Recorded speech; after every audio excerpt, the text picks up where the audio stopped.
There you go. There we go. Awesome. Yeah, all man. Right. This ain't YouTube, man. This is Instagram, bro. Yeah. Sadly, IG's a little bit lacking in that department, but in typical rig chat fashion, we've had some technical difficulties, but we're finally all here. No. You need to rephrase that and say you had technical difficulties.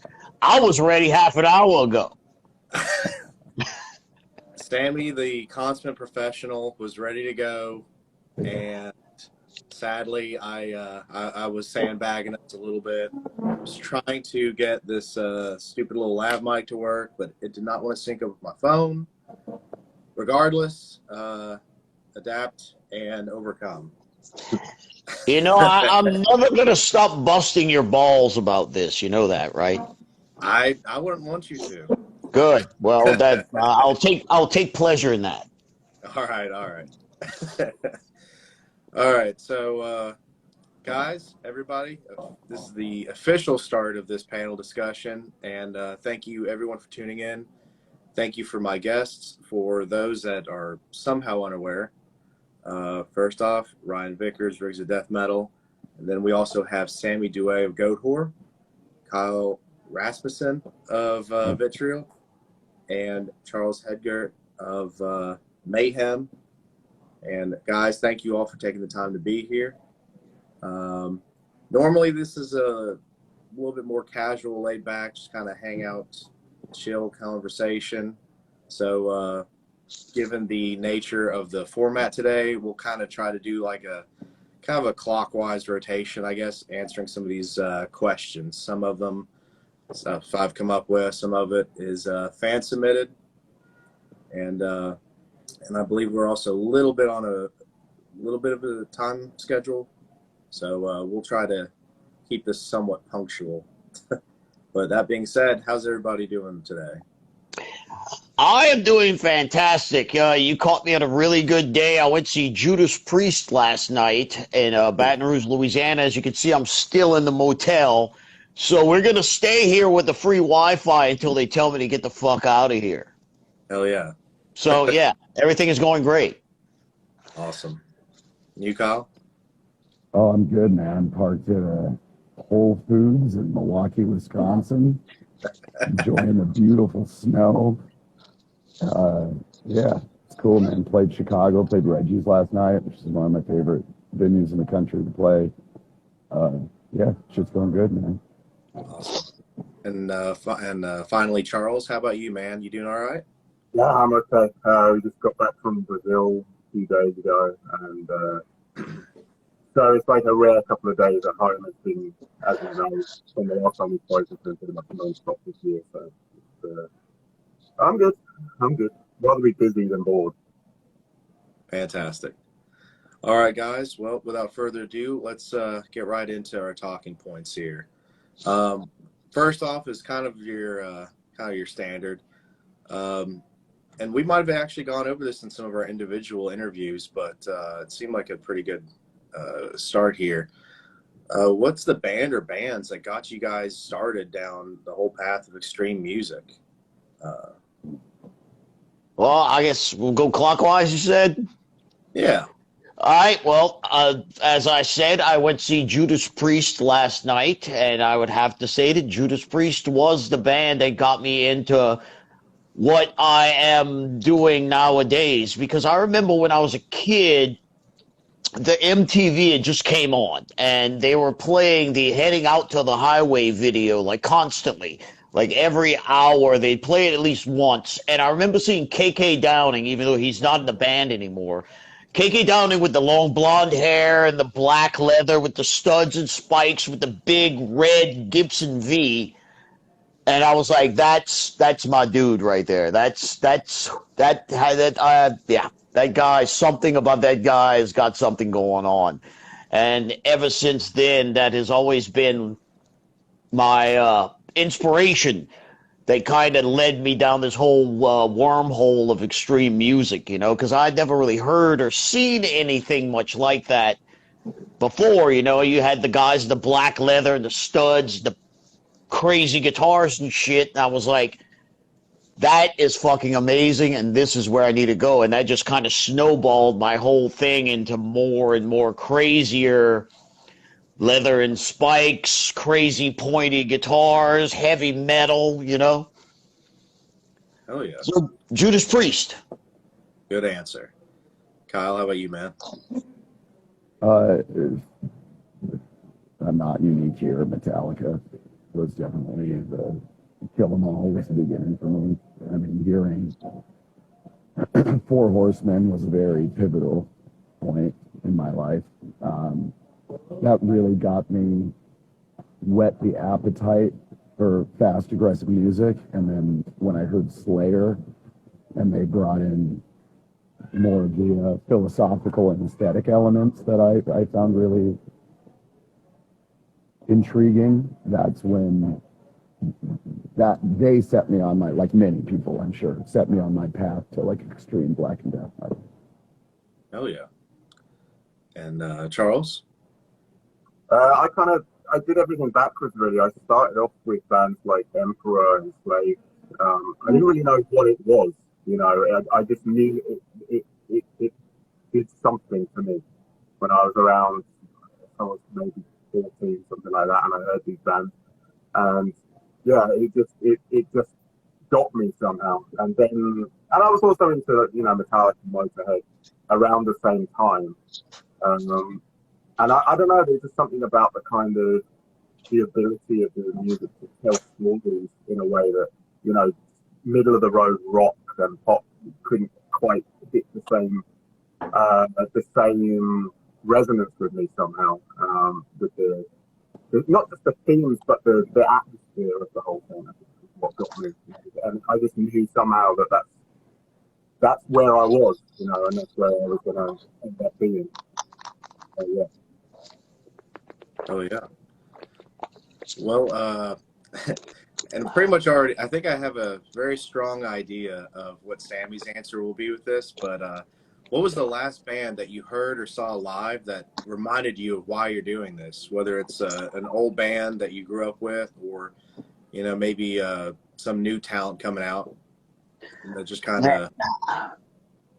Man, every band that I see that I go see live just kind of makes me appreciate why I'm doing this. You know what I'm saying? Like, what did we went and see Merciful Fate Wednesday night, and that was pretty like monumental to where it's like, wow, this metal is thriving right now. And then last night I went to see Judas Priest, and you know, you're watching these shows and you're like, you're not on the stage, but you know, it strikes that chord in you of why you're doing this, you know, especially when it's like a really good show. It's like, man, this is good stuff.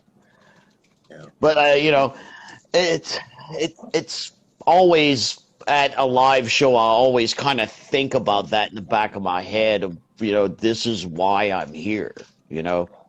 And I guess it's because of, you know, the whole, you know, we're all in this together kind of thing. You know, we've all got each other's backs as far as like, you know, the conglomerate of the extreme metal scene or the metal scene in general. You know, it's just, you know, we're like, it's like you don't have to speak to a fellow metalhead, but you know you have each other's backs. You know what I mean? And that's how it should be, you know? Absolutely. Kyle?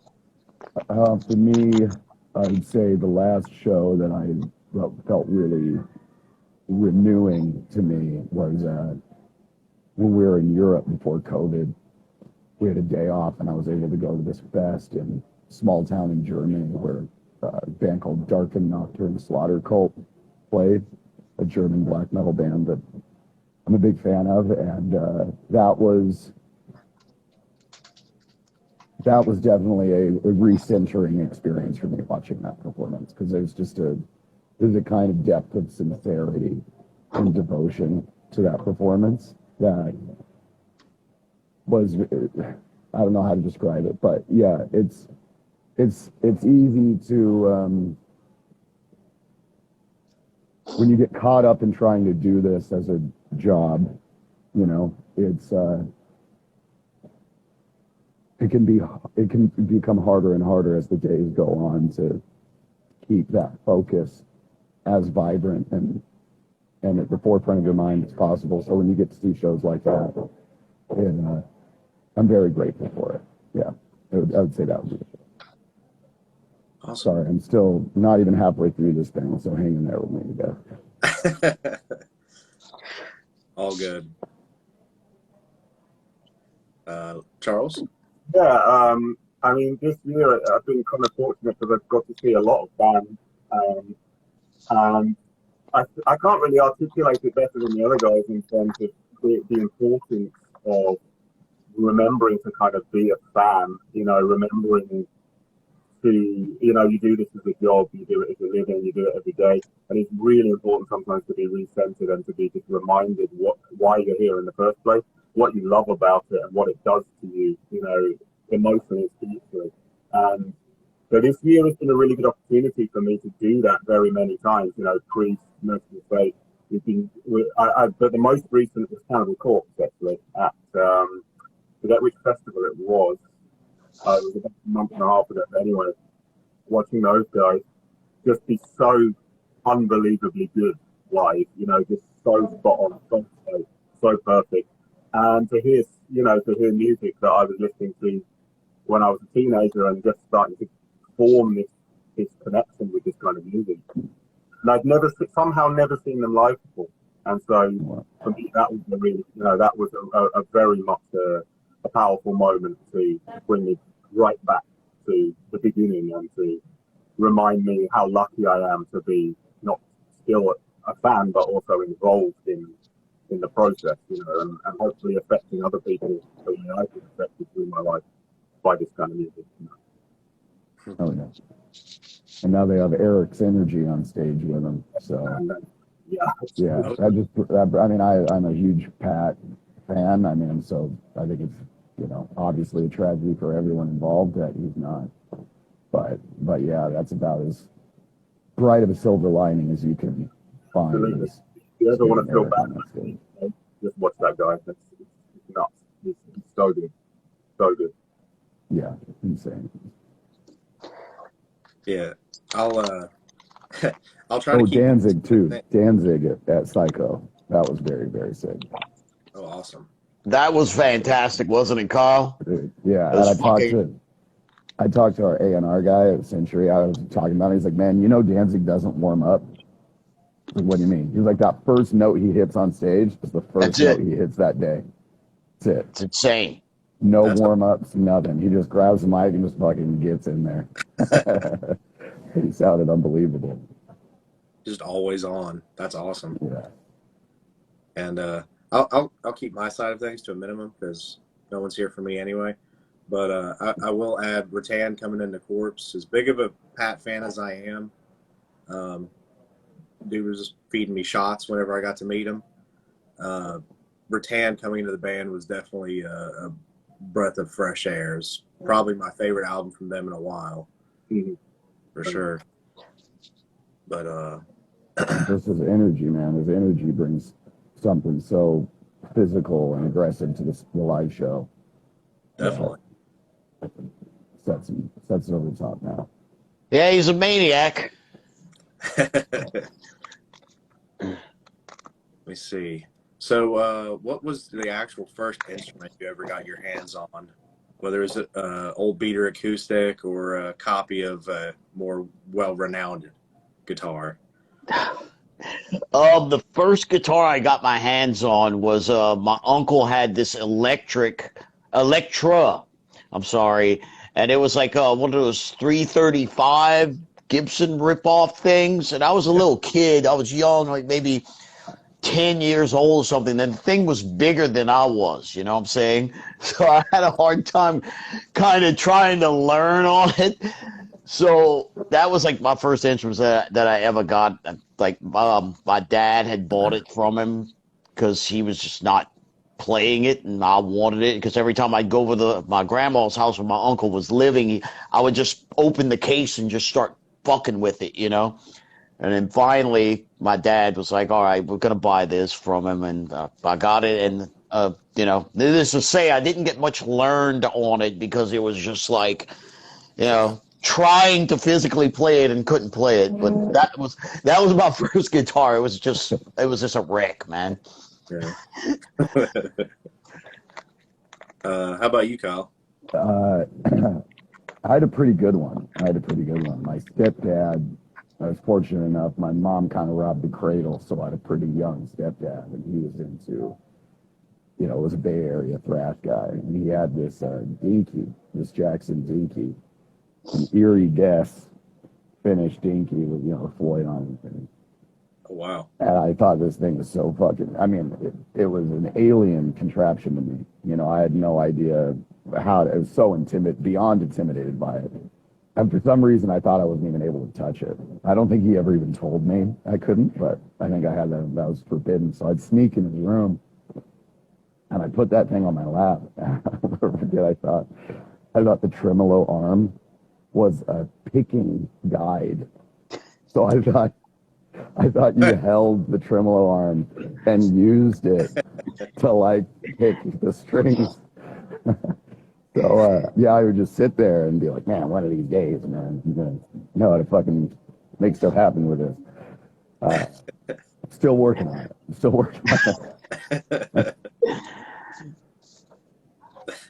The picking guide. I love that. Yeah, it's pretty intuitive. It makes sense. Yeah. It follows the stroke. Yeah, I mean, it won't stay in tune real good, but it'll sound kind of cool. Yeah. Yeah. Charles, how about you, man?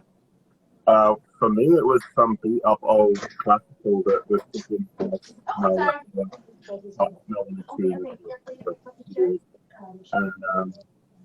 and prior to that, I just the only music I'd played around on had been like old pianos or keyboards, and they made sense to me so much better because I could see everything in front of me. I could see the notes, the harmony. It's all just there, and the guitar was just like this sort of wooden mass of non-information, and I pretty quickly thought this is just not for me. I'm never going to be able to do this. I really struggled, but because of the music I was listening to, I really wanted to get it, and I just thought it looked so much cooler to hold a guitar than to stand by the keyboard.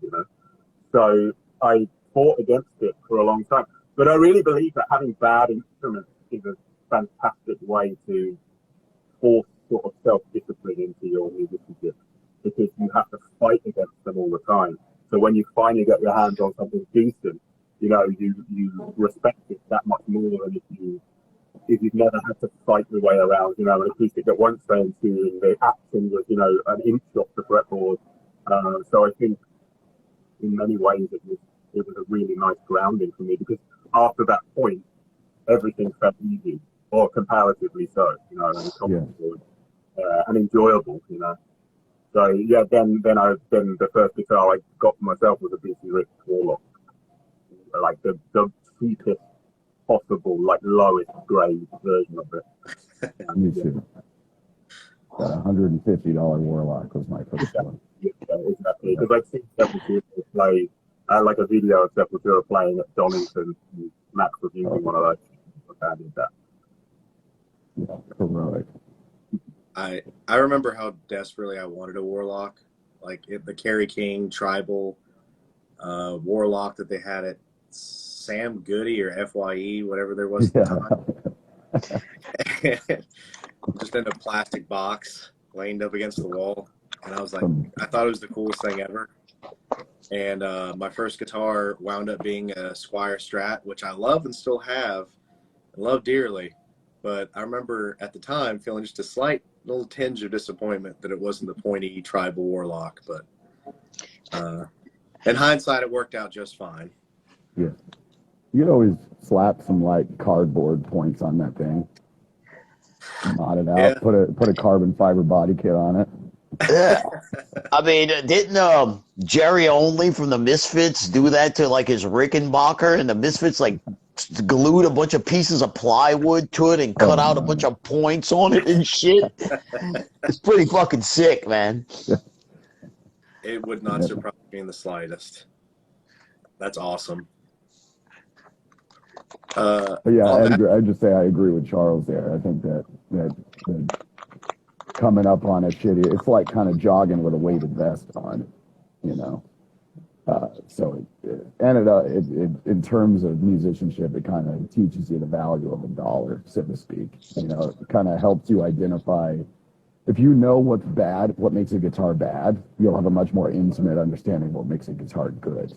You know, you don't really know what's in your way until that thing is actually in your way, and then you can. I don't know. It's hard to describe, but yeah, I think it's a really helpful learning experience to play a shitty fucking guitar. Yeah. Plus what's the old like general idea about restraints can sometimes produce creativity too? Oh yeah. Oh, absolutely. Yeah. And I think with the genre as inherently limitless is metal, which is something that, you know, one of the most beautiful things about it, can also be creatively suffocating. Because if you can do anything, yeah, what do you do? You know. So, yeah, absolutely. I think putting limitations on yourself, restrictions, can be absolutely. I think is necessary in this kind of music because we don't have, you know, like pop music has so many more inherent limitations and really any other thing that's more traditional. Yeah, there's guidelines that we don't have as metal musicians. Gotcha. Moving along here, what's an idea for a piece of gear that you would like to put out into the world? And that's as broad stroke as I could possibly make it, whether it's Sammy has his beat with his signature guitar and some sweet pedals that he helped concoct, but anything out there from a pickup to an amplifier, maybe some studio gear. Something that I would like to put out there that's not out there already? Is that the question? Pretty much. What's your next piece? An amplifier that actually sounds heavy. Wow, what a novel idea. Well, I kind of hate almost every amp that's out there. It's like I just have this weird idea of how an amp should sound. And there's very few amps out there, like 2 or 3 that I've actually gotten to play through that I've found that actually truly sounded heavy straight in. And that I should probably shut up. Well, I'm going to spoil it. There's something being worked on right now that hopefully it'll be the heaviest sounding amp on the planet. But anyway, yes, that would be my contribution to their world is an actual very heavy sounding amp. But then again, my definition of heavy is probably very different from a lot of other people's. But I feel you. Kyle, what would you like to see that's not out there yet? I parrot the same thing. Yeah. And I think you and I based on your gear choices and our mutual gear choices, I think we might have a fairly similar idea as to what makes us an amp heavy. But I would agree, for me, it would be the same thing, a gray sounding head. So for me, it's not so much that I can't find an amp out of the box that sounds heavy to me, but it's that I can't find one that balances the qualities of what makes tight contemporary articulate amps great and what makes, you know, like vintage British amps great. So, you know, like an early Marshall has this wild kind of tameless, hyper brutal aggressive mid-range that just launches out. And, you know, that's the kind of the face melting quality, I think, when people talk about that in terms of amps. But it's typically a little too, for what we're doing, like an unmodded Marshall is a little too open and loose. Yeah. So trying to be able to introduce that contemporary saturation, that kind of modern tightness, low end response with that, you know, super throaty, vicious piss and vinegar of an early Marshall. Like that's what I was able to achieve with my Fortin modded Marshall. But that very specifically, being able to have an amp that's available, unmodded, that you can just buy, that does that, that gives you that early martial aggression and mid-range push with all of the control and clarity that, you know, you might find in an Ingle or like a, you know, a Bogner, or, you know, whatever, name any boutique amp. So. But like in my experience, like every time I've tried a modded Marshall, they've always lost that thing that a pure JCM 800 has. You know what I'm saying? Where an unmodded 800 just has that thing. And everyone that I've tried that has been modded, like, loses that thing a little bit. You know what I'm saying? I agree with that. Yeah. I think that's inevitable. It's just in that, you know, the question is, subjectively, are you getting more in return than you're losing? And with the Fortin one I have, our EP, the 2018 EP, we tracked with a 50-watt unmodded 1985 Casing 800. I just hit that with one of the Lone Wolf Minotaurs, and it was just, that's when I started focusing on Marshalls, because I was in the studio and they had, you know, everything. And I didn't think for a second I'd be using the unmodded 50-watt fucking Marshall for what we were doing.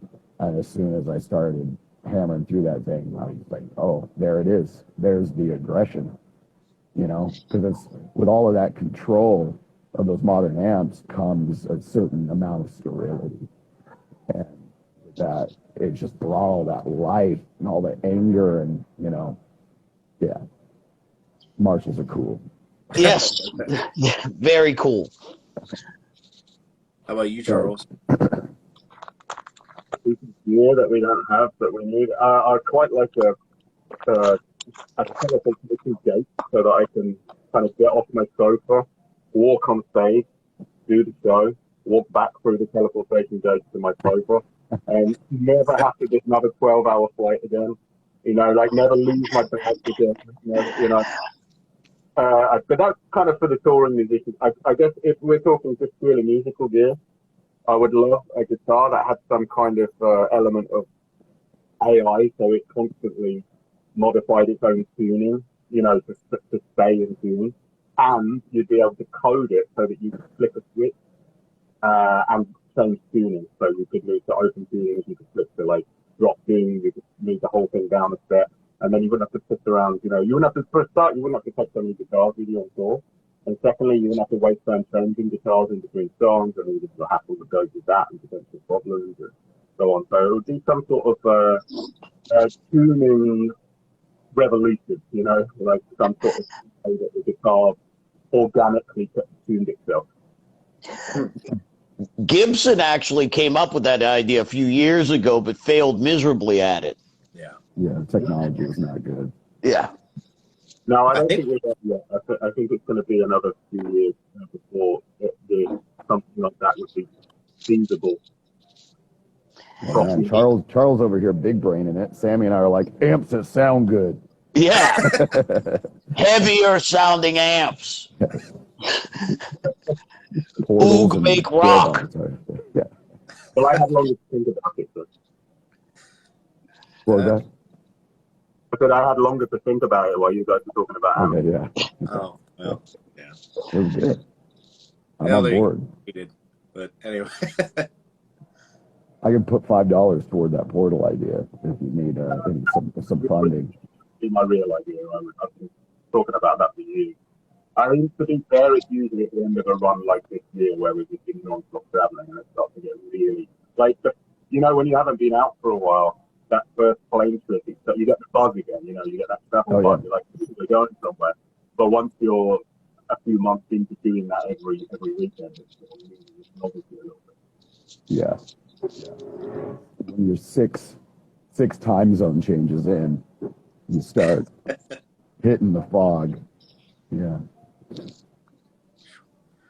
Let's see. Where do you draw the line between an inspiring instrument and just buying for the sake of self-indulgence? Ooh. Is there a difference? I think so. Man, I'm going to pass on that question. Yeah? I have a real problem. You know, I quit doing drugs and I started buying guitars. So, yeah, there is no line anymore. It's just, but if I see something I want, I just get it and fuck it. Fuck what's the repercussions, you know? Yeah. Oh, yeah. Hey, that can sometimes just buying something just because you're that enthralled with it can, ultimately inspire something. Then it's worth it, Right, exactly. But I will say this: it's very, very few times I bought a guitar where I just saw like a thing on Reverb where I never got to play it. Very, very few times I've done that to where I just pulled the trigger on something really expensive where I was just like, I gotta have that. And I don't know if it's gonna play good or not or some issues with it. Luckily, I didn't have that problem. But majority of times when I do decide to buy a guitar, I actually play them before I buy it. Like I bought this Jackson Custom Shop Rhodes recently, and it was a beautiful guitar. It has like a quilt maple top on the top. It's like a kind of like a black burst on it. Yeah. And I saw it and I was like, man, it's a really beautiful guitar. But I wasn't really enthralled to like buy it Yeah. until I picked it up and I played it. And I was like, holy shit, yeah, this is coming home with me. And I'm probably gonna regret spending this much money on this guitar, but I can't leave the store without this thing, you know? And they're like gold bars, man. Like they don't lose their value. That's Too. true, yeah. So like that's Until how you I see it. until you play it a bunch and you're clumsy like I am and just ding the shit out of it all the time, you know? Yeah. Kyle, what about you? Um, it's tough. I mean, for me, it's hard to determine where one ends and where the other begins because it's anytime I felt inspired enough to buy a guitar, I've liked the guitar enough to where it would be a source of inspiration in me, you know. So it's hard to say. I can't think of a time where they're so neatly compartmentalized. Um, but yeah, I would say, unfortunately, I haven't been able to play many of them before I bought them. I usually have to, because the kind of guitars I play are all pretty crazy. So it's not like you can walk into your local guitar center and just pull one off the wall.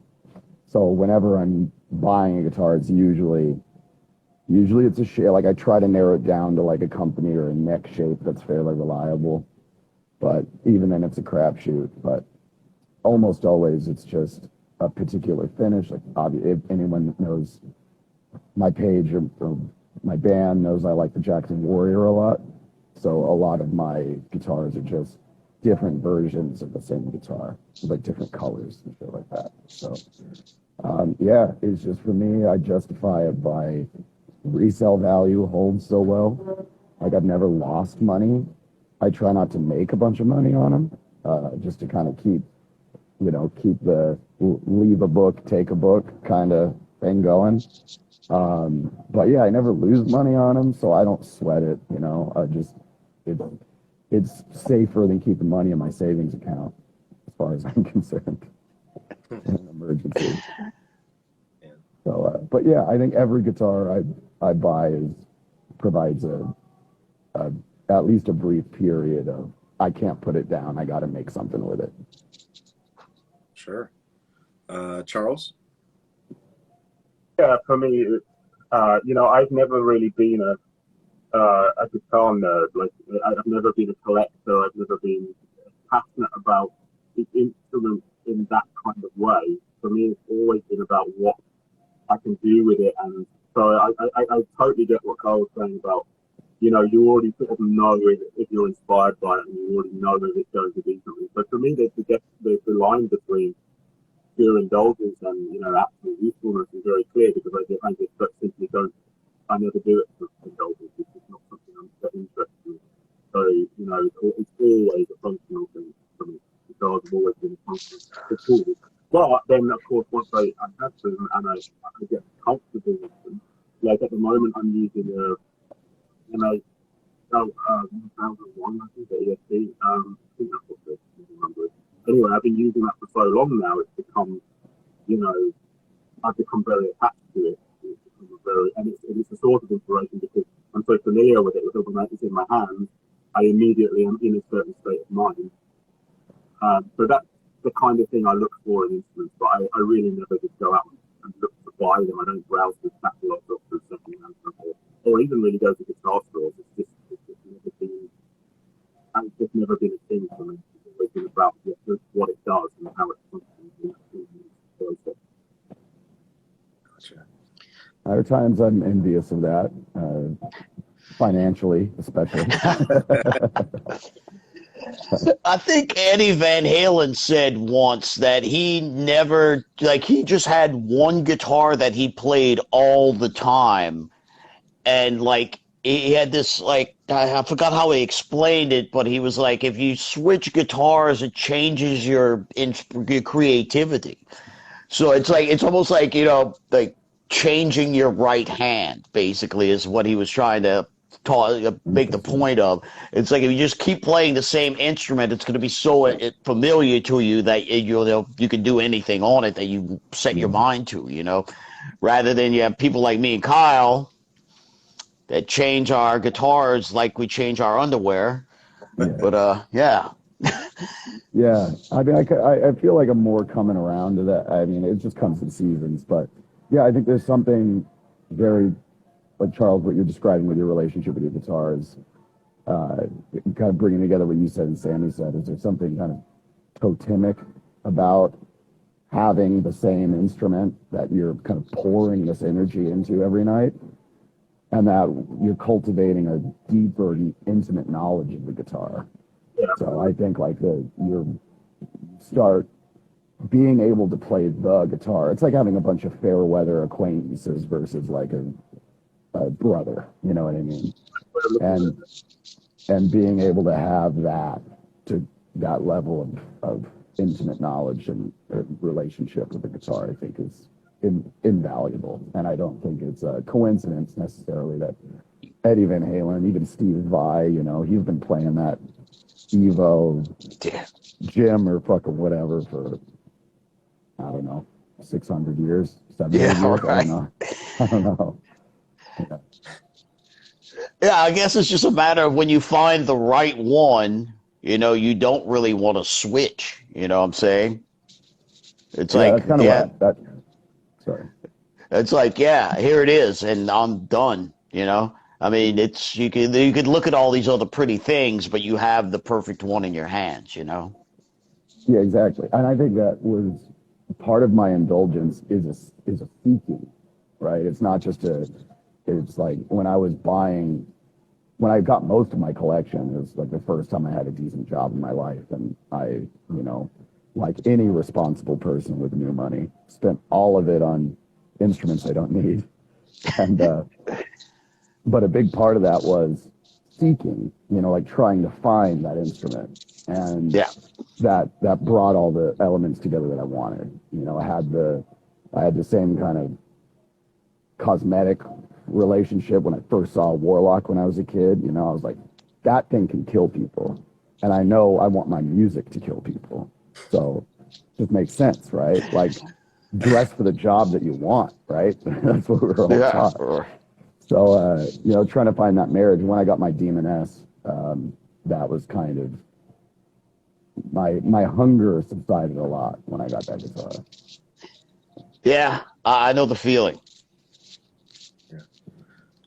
Well, kind of gearing it from instruments back to music and the music scene a little bit. By what parameters do you define extreme music?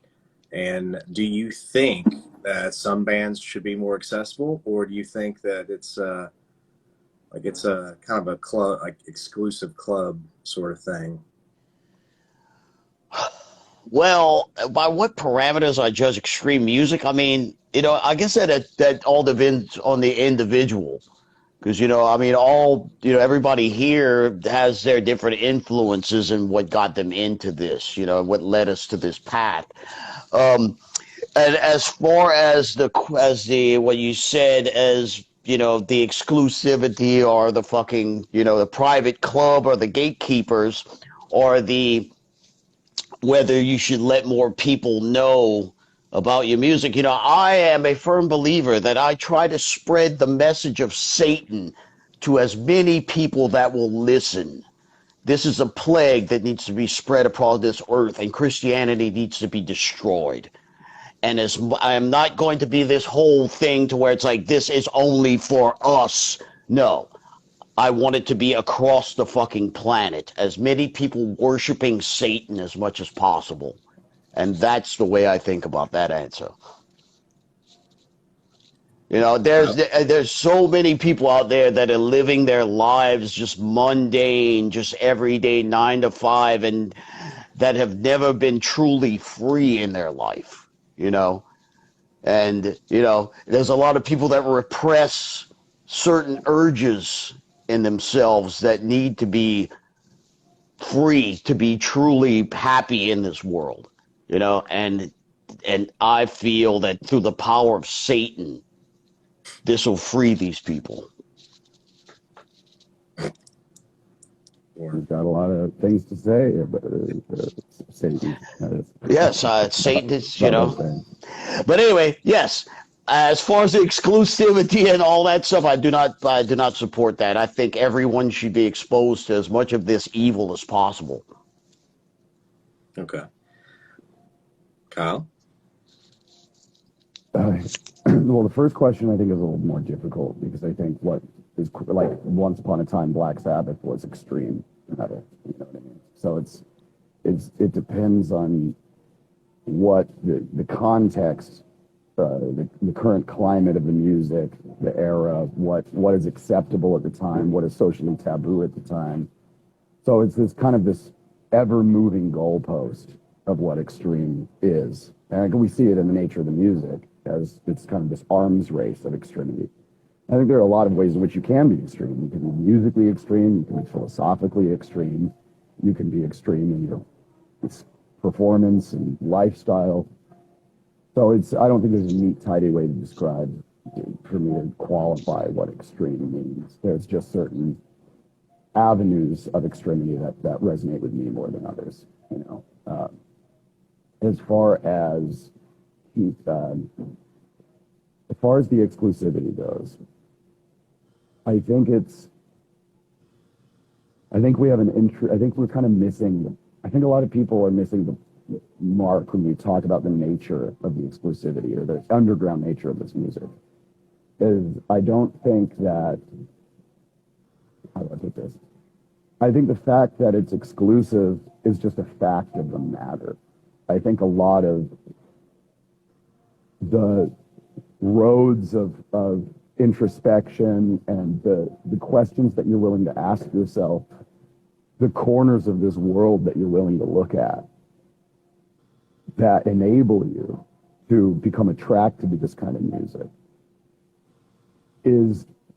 lives in the minority of people. So I think that it's not a matter of it should be exclusive or it should be a fringe thing. It just is a fringe thing. Now, if you're saying it should stay that way, well, it should stay that way on what terms? Like, should stay that way in that you feel like a lot of people are appropriating maybe the superficial content of the music or the movement to be a part of something that they don't understand. I think that's what a lot of people, when they feel like their environment is being crowded or whatever, that's what they're speaking to. Now, should it remain exclusive in that we should prevent people from coming to the revelations or the epiphanies that might allow them to embrace this kind of art and the story that it tells? I think I'm with Sammy on this. I think the world would only be better the more people that have that clarity. But that's such a personal thing. Like, you can't make someone do that, and you can't make someone not do that. So it's just kind of like, it is what it is. The proof will be in the pudding. Like, you know, that's the beautiful thing about it's such a deeply individualistic path that it'll just kind of work itself out. And the people that aren't a part of it never will be. And the people who are never won't be, I guess is what I'm trying to say. So I think that there's just no sense in even like having a conversation about whether or not people should be involved or not, I guess. I'm not sure if I articulated that very well. I understand where you're going with it. Yes. It's not like, you know, well, last summer I was into Slayer, but I'm not into it anymore. Yeah. It's like either you're into it or you're not. Yeah. And, you know, and the more the merrier. Absolutely. The pressure, though, like the pressure of like being in this, and especially if it means something to you, like existentially or philosophically, like the stuff that this genre represents, it's a self-purifying environment. Like anyone that this isn't real for, they're not going to hang around.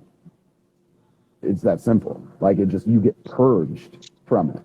You're like an antibody, like by antibodies. You know what I mean? Like like whether it's in your psyche or it's in your external environment, like if you're not built to hang, you're not going to fucking hang. You know? So I just don't think anyone needs to even worry about it. Self-regulating. All very well put. Charles, do you have anything you'd like to add? Really hard to follow that. It's incredibly concise and phenomenally deep, and I would say accurate way to look at the entire thing. There's not a huge amount that I can add to that will be in any way, positively giving any addition to what Carl just said. It's perfect. But I think what he said about it being a sort of self-fulfilling thing and also a self-cleansing thing in a way, it's unbelievably accurate, because we've started to see this in recent years.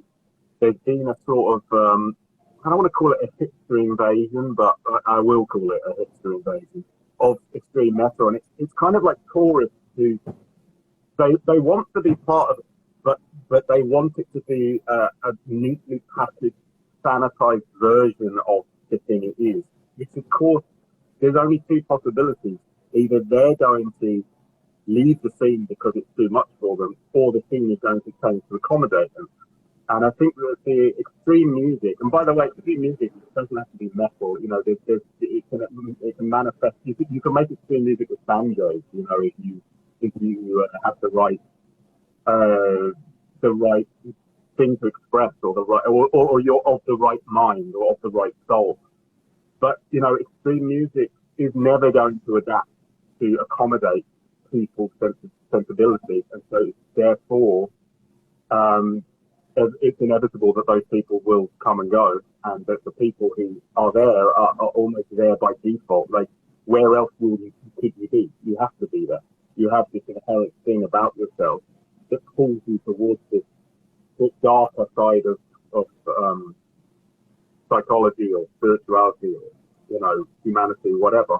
So there's no point in putting parameters. Just like Charles said, the parameters are self-defined. You know, the nature of the beast is defining those parameters already. I think if you try to put parameters on them, then you're a generalist, basically. Those are the only people who ever really need to have these defining terms and words and names for things. But if you're in the scene and you're of that mind, you feel where the parameters are. You know instinctively. So there's no reason to have the discussion, really. If you either know it or you don't. You feel it or you don't. Awesome.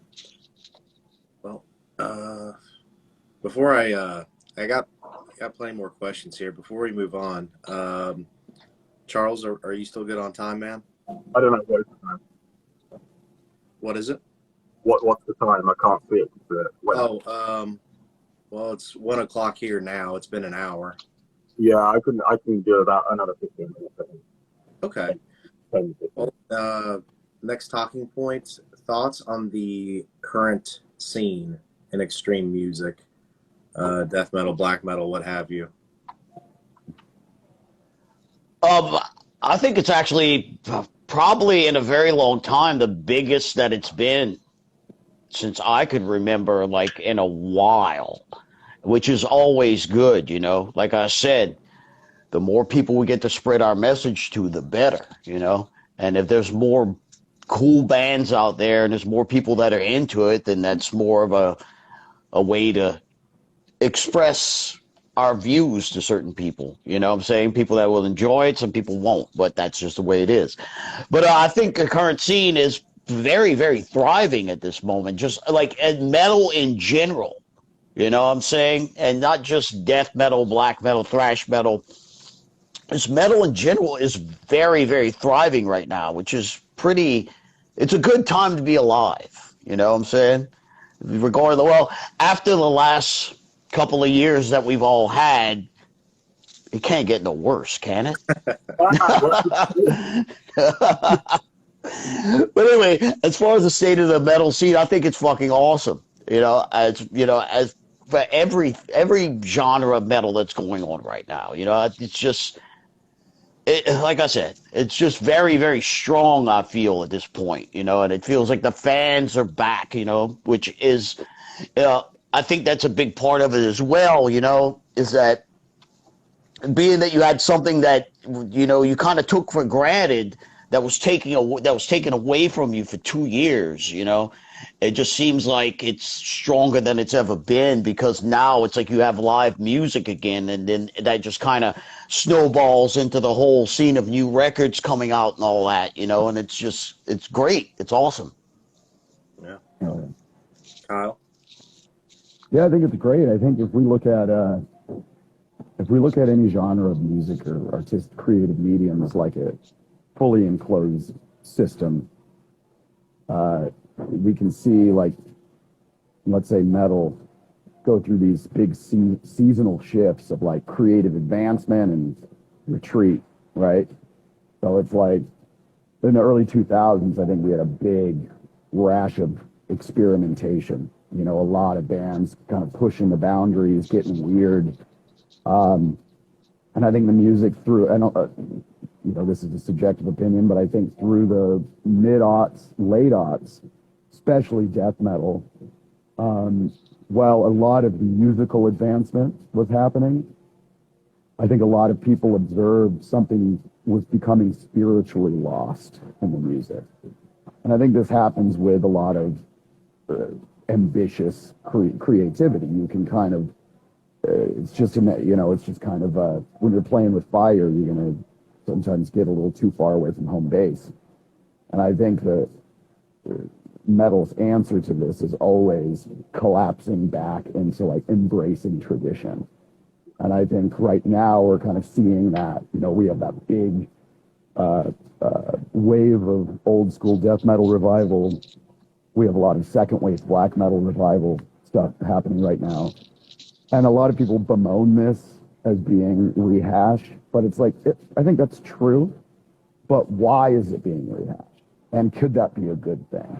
And I think for me, while a lot of these younger bands that are treading what might be tired ground to guys that have been listening to this music for 20, 30 years, what it represents is this new generation trying to get back to the heart of music and what made it great when it came out, trying to figure out, work their way back through a post-necrophagous world or whatever, and try to find the fire again, And I think every time that cycle of advancement and retreat happens, the music becomes fortified. The music becomes just like any sort of like destruction and rebirth, and destruction and rebirth as you get just forges it harder and stronger with more clarity, and so I think it's great. I'm here for all of it. I'm here for all the seasons. I'm here for the ride. And Charles? I think that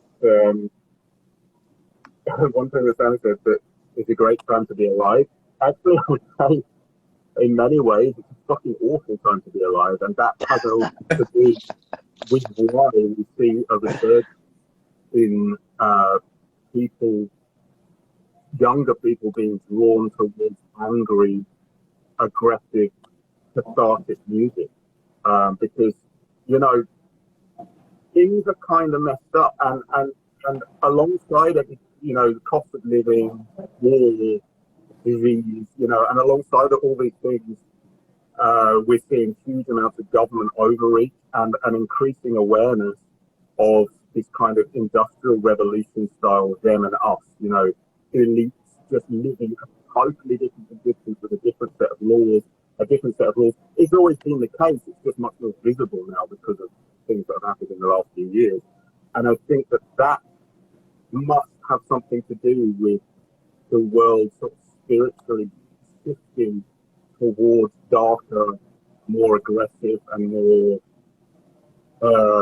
violently expressive kinds of art in a way to manage this awful awareness of a sort of unfair existence. Does that make sense? Yeah. Makes sense to me, yeah. So I think that has a lot to do with, and I mean, we're noticing it a lot, with the Mayhem shows. We're seeing a big surge in, the fan base has grown slightly with the live show, but we're especially seeing that growth is happening mostly in the younger generation, which is interesting for a band that's been around this long. And, there must be a reason why suddenly the youth are being pulled towards kind of darker and more, I guess you could call it anti-social, but what I mean is anti-society kind of music, it's all, of course it's anti-religion, but I think that anti-religion and anti-government are two parts of the same impulse. It's anti-authority basically, and I think that there's a huge reason for people to feel anti-authority, to feel a sense of anti-authority in the present time. Because the authority in general across the world is overreaching in such a massive way, and has done in the last couple of years, that's affected people's lives so drastically and so negatively. So I think that has a lot to do with where this resurgence is coming from. But it's only a good thing, and there's some amazing stuff coming out of it. And so it's kind of an exciting time musically to be alive, because I expect to see some really interesting and solidly, what was the word that Carl used? The sort of, the thing, like the core of what it is. I think that a lot of bands, because they're collapsing back onto that, it's going to be really interesting to see what they do with that classic, sound and that bare bones energy. Absolutely. Well, let me see here. Before we go any further, I know we're getting right down to the wire there with Charles. Sammy, Kyle, are you guys going to need to move on here as well? Or Yeah. Yeah. Okay. Well, we can go ahead and start trying to wrap this up then. We'll just do kind of like a little rapid fire fun one real fast to close us out. Everybody just kind of give your dream tour that you want your band to go out on. Sammy? I did it once with Celtic Frost. I got to do it again with Venom. Well, I got to do it twice with Venom once and Venom Inc. The only one I could think of that would top that would probably either be on tour with Black Sabbath or Judas Priest. I would say Motorhead or Slayer, but unfortunately that's not going to happen. So existing bands, I would say Judas Priest or Black Sabbath would be one of the two that would be my dream tour. Maybe Judas Priest, Black Sabbath, and Goatwhore. That would be something that would be pretty monumental, I would say. I'd probably have a heart attack before the tour was over. So. Okay. Kyle? Oh, I mean, as far as like legacy bands go, the list is very long. I'd say I'll choose to answer it by going on tour with some more underground acts that I appreciate, that don't really get out and tour much. So this isn't like a set in stone. I'm just going to pull some bands up that I'm excited about right now. Say like doing the tour with like Panzerfaust band called Concrete Winds that came out recently. Band called Adversarial from the States. Suffering Hour.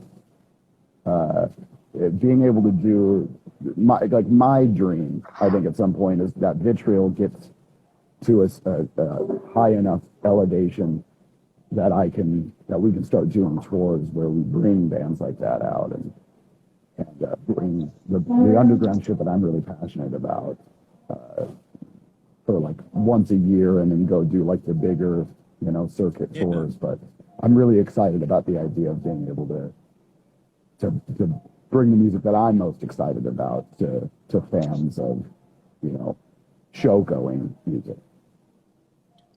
Awesome take on it. Charles, how about you, man? Well, we did it actually this year. Well, we did a one-off show, Beyond the Gates. It was us, Emperor, and Enslaved, and that would have always been like the ultimate package to do. It would be great to do as a tour as well.